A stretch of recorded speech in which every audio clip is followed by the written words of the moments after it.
சங்கீதங்களின் புத்தகம் 43ஆம் அதிகாரம் 5ஆம் வசனம். என் ஆத்துமாவே, நீ ஏன் கலங்குகிறாய்? நீ ஏன் எனக்குள் தியங்குகிறாய்? கர்த்தரை நோக்கி காத்திரு. என் முகத்துக்கு ரட்சிப்பும் என் தேவனுமாய் இருக்கிறவரை நான் இன்னும் துதிப்பேன். பயங்கரமான பிரச்சனைகள் மத்தியில், துயரத்தின் மத்தியில் சோர்வுற்று இருக்கும் பொழுது தாவீது இந்த வார்த்தைகளை சொல்லுகிறார். ஆத்துமாவே, நீ ஏன் கலங்குகிறாய்? நான் காத்திருக்க போகிறேன். தேவன் எனக்கு பதில் கொடுப்பார். என் நீதியை நியாயத்தை விளங்க பண்ணுவார். வெள்ளம் போல எதிரிகள் வந்தாலும் ஆவியானவர் அவருக்கு விரோதமாக கொடி ஏற்றுவார். ஒருவேளை நீங்களும் கூட இப்படிப்பட்ட துயரத்தில் காணப்படலாம். எனக்கு என்னென்ன தெரியல, பிரச்சனை மேல் பிரச்சனை வந்து கொண்டிருக்கிறது. அதை நான் எப்படி எதிர்கொள்ள போகிறேன் என்று உங்களுடைய ஆத்துமா தொய்வுற்று காணப்படலாம். பலவிதமான நெருக்கடி நிமித்தமாக நீங்கள் கஷ்டத்தின் பாதையில், நெருக்கத்தின் பாதையில் நீங்கள் நடந்து கொண்டிருக்கலாம். தாவீது சொல்கிறார், ஆத்துமாவே, நீ கலங்காதே, நீ தியங்காதே, நீ கர்த்தரை நோக்கி காத்திரு, நீ காத்திருந்து ஜெபம் பண்ணு.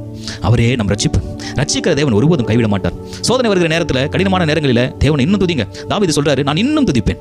பிரச்சனை வருதா, இன்னும் ஜெபம் பண்ணுங்க, இன்னும் துதிங்க, இன்னும் ஆவியில நேர்ந்து ஆண்டவரை நீங்க காத்திருந்து ஜெபம் பண்ணி பாருங்க. சூழ்நிலைகள் மாறுங்க. தாவீதின் வாழ்க்கையில சூழ்நிலைகள் மாறினது. தாவீதுக்கு யுத்தத்தில் ஜெயம் கிடைத்தது. தாவீது ஒருபோதும் யுத்தத்தில் தோற்றதாக சரித்திரம் இல்லை. ஹல்லேலூயா. யுத்தம் செய்கிற தேவன் உண்டு, நமக்காக அவர் யுத்தம் செய்வார். அப்போஸ்தலர் 21ஆம் அதிகாரம் 30, 31, 32 பார்க்கும்பொழுது, அப்பொழுது நகரம் முழுவதும் கலக்கமுற்றது. ஜனங்கள் கூட்டமாய் ஓடி வந்து பவுலை பிடித்து அவனை தேவாலயத்திற்கு புறம்பே எடுத்துக்கொண்டு போனார்கள். உடனே கதவுகள் பூட்டப்பட்டது. அவர்கள் அவனை கொலை செய்ய எத்தனித்திருக்கையில் எருசலேம் முழுவதும் கலக்கமாக இருந்ததென்று போர் சேவகரின் சேனாதிபதிக்கு செய்தி வந்தது. உடனே அவன் போர் சேவகரையும் அவருடைய அதிபதிகளையும் கூட்டிக் கொண்டு அவரிடத்தில் ஓடினான். சேனாதிபதியும் போர் சேவகரையும் அவர்கள் கண்டபோது பவுலை அடிக்கிறதை விட்டு நிறுத்தினார்கள். இந்த அப்போஸ்தலர் 21ஆம் அதிகாரத்தில் நான் பார்க்கும்போது பவுலுக்கு ஏற்பட்ட நிர்பந்தமான கடினமான சூழ்நிலை குறித்து சொல்லப்பட்டிருக்கிறது. அந்த நகரம் முழுவதுமாக கலக்கம், கிளர்ச்சி.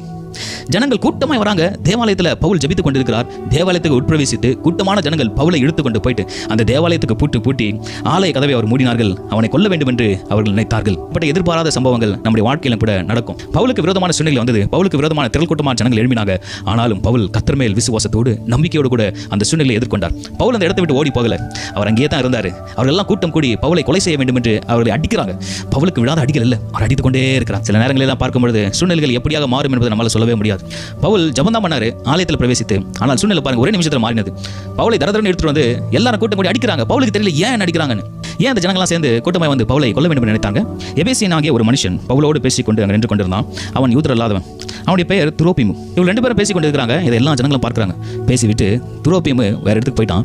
பவுல் ஆலயத்துக்குள்ள சென்று ஜெபம் பண்ணி கொண்டிருக்கிறார். இதை பார்த்த ஜனங்க தவறாக புரிந்து கொண்டாங்க.